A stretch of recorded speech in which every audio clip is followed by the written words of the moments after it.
الحمدللہ رب العالمین والعاقبۃ للمتقین والصلاة والسلام علی سید الانبیاء والمرسلین وعلی آلہ واصحابہ اجمعین اما بعد فاعوذ باللہ من الشیطان الرجیم بسم اللہ الرحمن الرحیم وَيَقُولُ الْإِنسَانُ أَإِذَا مَا مِتُّ لَسَوْفَ أُخْرَجُ حَيًّا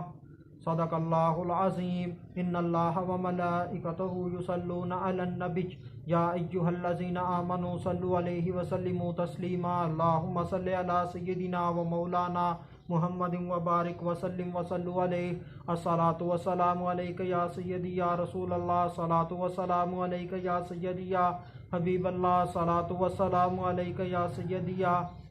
محمد الرسول اللہ صلی اللہ علیہ وآلہ وسلم۔ اللہ تبارک و تعالیٰ کی حمد و ثنا اور اس کے پیارے حبیب حضرت محمد صلی اللہ علیہ وآلہ وسلم کی ذات اقدس پر درود و سلام کا نذرانے پیش کرنے کے بعد میں سچے دل سے دعا گو ہوں کہ اللہ عز و جل میرے حاضرین ناظرین سامعین کے مال جان عزت آبرو میں برکت عطا فرمائے، اور دعا گو ہوں کہ اللہ عز و جل مجھے حق سچ ٹھیک ٹھیک بیان کرنے کی توفیق عطا فرمائے۔ اگر اس میں کوئی غلطی کوتاہی ہو تو اللہ عز و جل مجھے بندہ ناچیز کو اپنے شان کریمی کے صدقے سے معافی عطا فرمائے۔ دعائیہ کلمات کے بعد آج کا جو میرا عنوان ہے وہ ہے آدمی کا سوال۔ خطبہ کے اندر تلاوت کی گئی آیہ کریمہ سورہ مریم آیت نمبر 66 پارہ نمبر 16 ترجمہ۔ اور آدمی کہتا ہے کیا جب میں مر جاؤں گا تو ان قریب مجھے زندہ کر کے ضرور نکالا جائے گا۔ اللہ عز و جل قرآن مجید کے اندر اپنے بندوں کو بتا رہے ہیں کہ تم نے مر جانا ہے، تمہیں موت آ جائے گی اور اس کے بعد عالم برزخ میں تم چلے جاؤ گے، یعنی کہ قبر کی زندگی۔ جیسے جس کے متعلق تقدیر میں ہم نے لکھا ہوا ہے وہ وہیں پر رہے گا، چاہے وہ قبر ہو، چاہے وہ اسے کوئی جانور کھا جائے، چاہے وہ پانی کے اندر ڈوب کر مر جائے، وہ جہاں بھی ہو، جس بھی حالت کے اندر ہو، المختصر مرنے کے بعد جہاں بھی ہو، جیسی بھی حالت میں ہو، اسے ایک دن اٹھایا جائے گا، اسے ایک دن زندہ کیا جائے گا۔ اگر کسی کافر کی ہڈیاں گل گئی ہوں گی، کھال گل گئی ہوگی یا جل گئی ہوں گی، پانی میں ڈوب گیا ہوگا یا کسی جانور نے کھا لیا ہوگا، اس کے ذرات ہو چکے ہوں گے، اس کے ذرات پوری روئے زمین میں یا جہاں کہیں بھی پھیل چکے ہوں گے،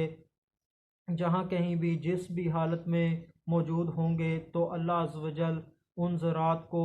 حکم فرمائیں گے تو وہ ذرات مل جائیں گے، تو پھر سے وہی انسان دوبارہ بن جائے گا۔ حضرت سیدنا اکرمہ رحمۃ اللہ تعالیٰ علیہ بیان فرماتے ہیں کہ بلا شبہ جو انسان سمندر میں ڈوب جاتے ہیں، مچھلیاں ان کا گوشت نوچ لیتی ہیں، سوائے چمکیلی ہڈیوں کے کچھ باقی نہیں رہتا، پھر سمندر کی موجیں انہیں سمندر میں الٹتی پلٹتی رہتی ہیں، آخر کار انہیں خشکی کے اوپر پھینک دیتی ہیں،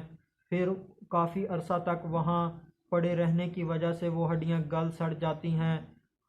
خستہ حال ہو جاتی ہیں، پارا پارا ہو جاتی ہیں، تو وہاں سے اونٹوں کا گزر ہوتا ہے، تو اونٹ انہیں کھا کر چل پڑتے ہیں۔ اونٹ ان ہڈیوں کو مینگنیوں کی صورت میں نکال دیتے ہیں، پھر وہاں پر لوگوں کا پڑاؤ ہوتا ہے، لوگ آگ جلانے کے لیے ان مینگنیوں کو اکٹھا کر کے راکھ کر دیتے ہیں، پھر ہوا چلتی ہے، پھر ہوا اس راکھ کو زمین کے اوپر پھیلا دیتی ہے، بکھیر دیتی ہے، تو جب سور پھونکا جائے گا تو یہ لوگ جن لوگوں کی راکھ بن گئی اور قبروں میں مدفون لوگ تمام برابر نکلیں گے۔ یہ وہ لوگ تھے جو یہ سب باتیں کافروں کو حیران کن لگتی ہیں۔ وہ نہیں مانتے کہ مرنے کے بعد جب ہم ریزہ ریزہ ہو جائیں گے ہم کیسے اٹھائے جائیں گے، یہ ان کو عجیب و غریب لگتی ہیں۔ یہ آیت کافروں کے متعلق ہے۔ اللہ عز و جل نے کسی کافر کی بات کو یہاں پر بیان کیا ہے۔ اللہ عز و جل فرما رہے ہیں کہ اور آدمی کہتا ہے کہ کیا جب میں مر جاؤں گا تو عن قریب مجھے زندہ کر کے ضرور نکالا جائے گا۔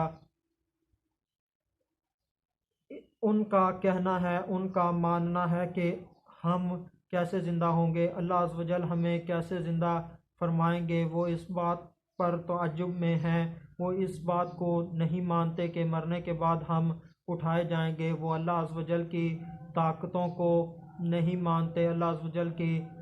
کام کرنے کی صلاحیت کو، اللہ عز و جل کی قادر ہونے کو نہیں مانتے۔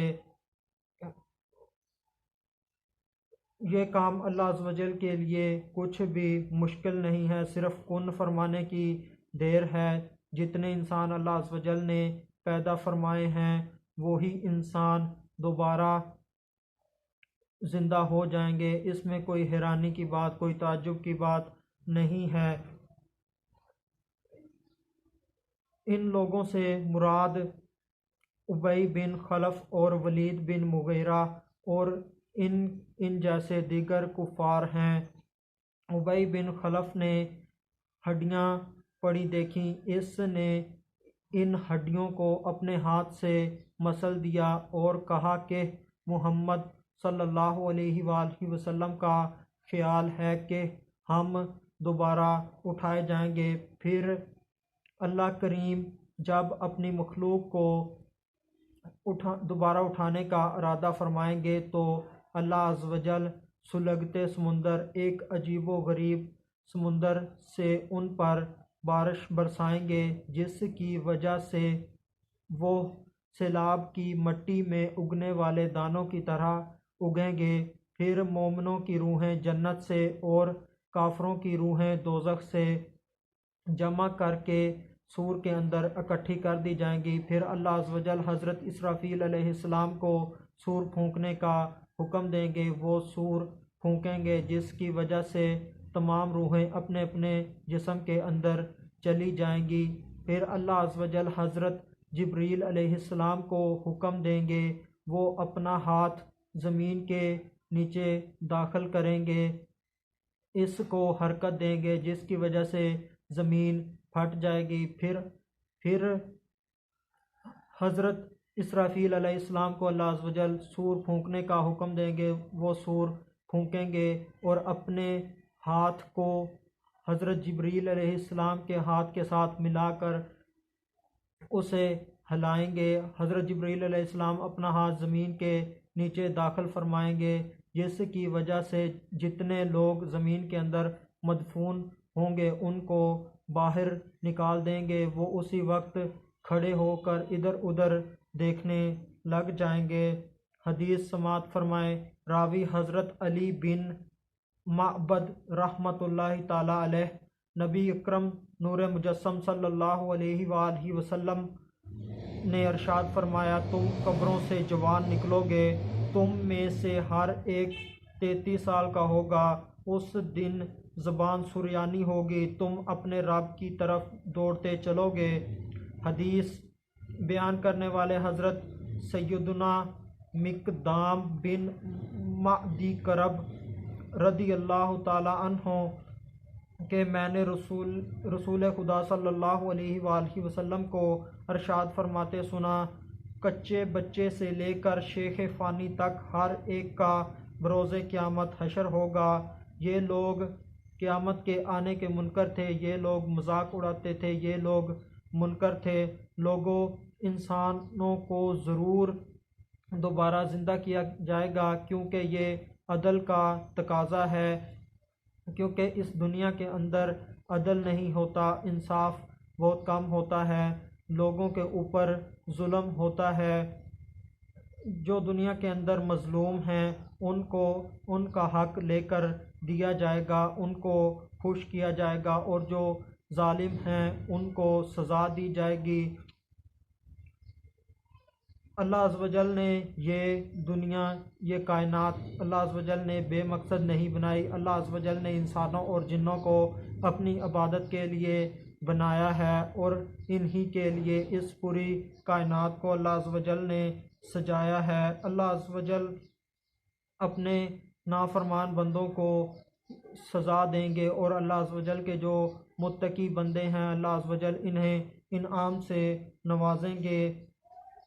کیونکہ اس دنیا کے اندر مظلوم کے اوپر ظلم ہوتا ہے، اس کو اس کا حق بہت کم ملتا ہے، اس کی فریاد کو نہیں سنا جاتا۔ اس دن اگر کسی نے کسی پر ظلم کیا ہوگا تو مظلوم کو اس کا حق اس سے لے کر دیا جائے گا، ظالم سے۔ ظالم کی نیکیاں مظلوم کو دی جائیں گی تو اس سے مظلوم خوش ہو جائے گا، یعنی کہ اس کو اس کا حق مل جائے گا، اس کا بدلہ مل جائے گا۔ یہاں تک انصاف ہوگا کہ اگر کسی جانور نے کسی جانور کو مارا ہوگا تو اس جانور کو حق دیا جائے گا کہ وہ اس جانور کو مار کر اپنا بدلہ لے لے۔ جب تمام جاندار ایک دوسرے سے بدلہ لے لیں گے اور تو اللہ عز و جل ان تمام جانداروں کو، جانوروں کو مٹی کر دیں گے، مگر اللہ عز و جل جو انسان ہیں اور جن ہیں ان کو اللہ عز و جل مٹی نہیں کریں گے۔ اللہ عز و جل اپنے پیاروں کو، متقی بندوں کو، ایمان والوں کو جنت عطا فرمائیں گے، اور جو اللہ عز و جل کے نافرمان بندے ہیں اللہ عز و جل انہیں دوزخ میں ڈالیں گے۔ انسانوں کو دوبارہ زندہ کیا جانا یہ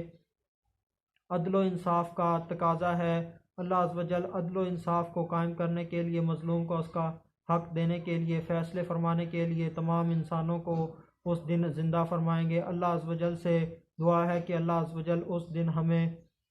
نجات عطا فرمائے، ہم مسلمانوں کو، اور جنت الفردوس میں اللہ عز و جل ہمیں بلا حساب داخل فرمائے۔ وما علینا الا البلاغ المبین۔